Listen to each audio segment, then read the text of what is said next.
when we flip the turntable up, we can now see the underside. We can see the base of the tone arm here with the audio cables dressed up onto the chassis. They come along here and loop around the central spring and then out here via a couple of P-clips for strain relief.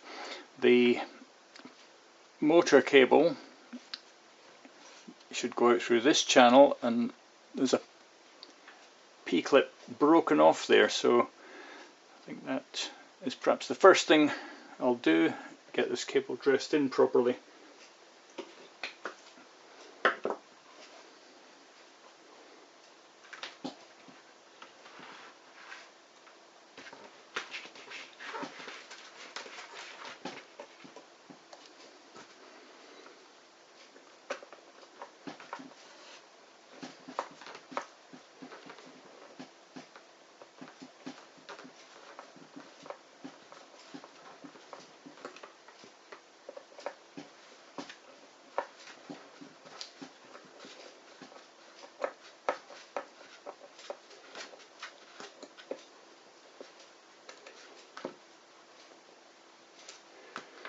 There's the screw removed.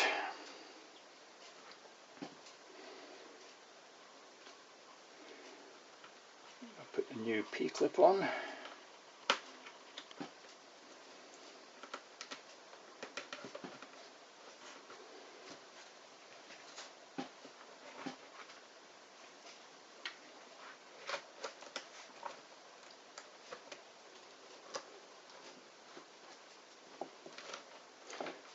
Now we've got the P-clip on, I'm going to put a washer on the screw.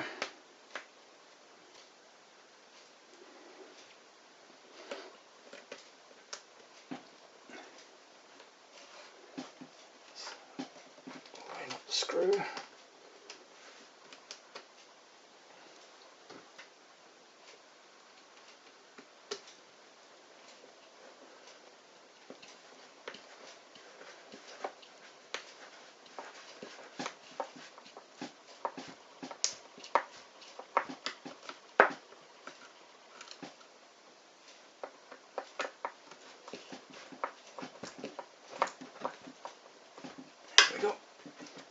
Cable nicely snug now. So the motor was moving a little bit. We've got an adjuster here which will tighten up the motor mount. The steel plate here holds the motor in place, and the central grub screw will adjust the height of it. So it's going to go gently with this.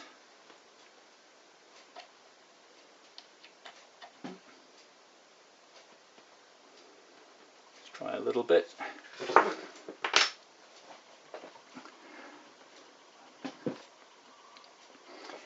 Let's check.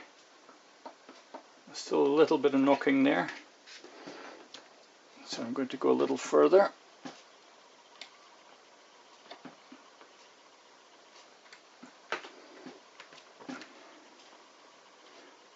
It's good to do small increments. Still a tiny bit of play.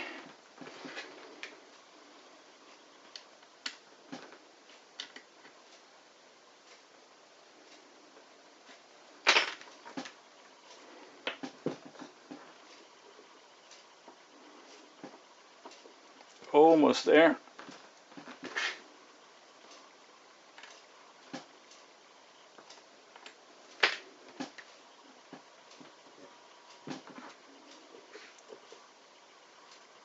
That's good. No movement now. No vertical movement on the motor pulley. So that should be fine.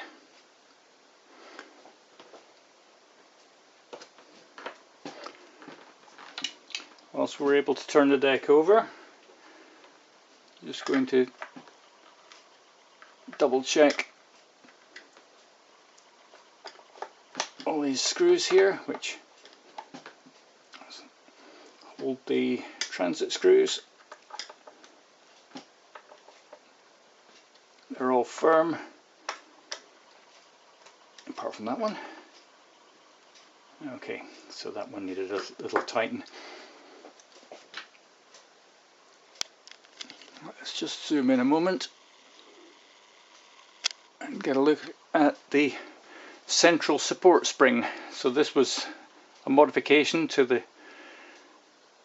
deck in its second iteration.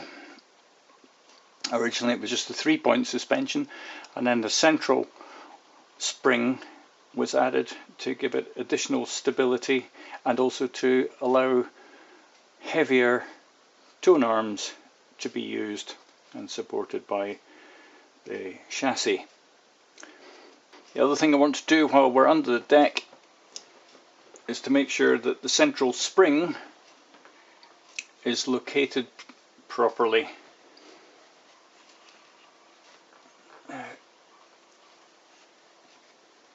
Using a protractor, I'm looking for 45 degrees off central, so I'll just put a little pencil mark there. 45 degrees from the north point as we look at it here. So now we have our 45 degree mark. I'm going to check that the bottom end of the coil of the spring lines up with that. It doesn't quite at the moment, so I'm going to just give it a little bit of a turn until that lines up with the end of the spring. That's it now in the correct orientation. If the chassis isn't sitting centered, then we would loosen off these two Allen bolts which hold the center spring in place, and these are on like slotted holes, so they can move sideways if needed. These can be loosened, centered, and then retightened. With the central spring adjusted to the correct orientation, it's just worth a final check that the tone arm cable is not fouling on anything. It shouldn't touch anything between this P-clip and the P-clip on the chassis. The cable should just loop around the spring without touching.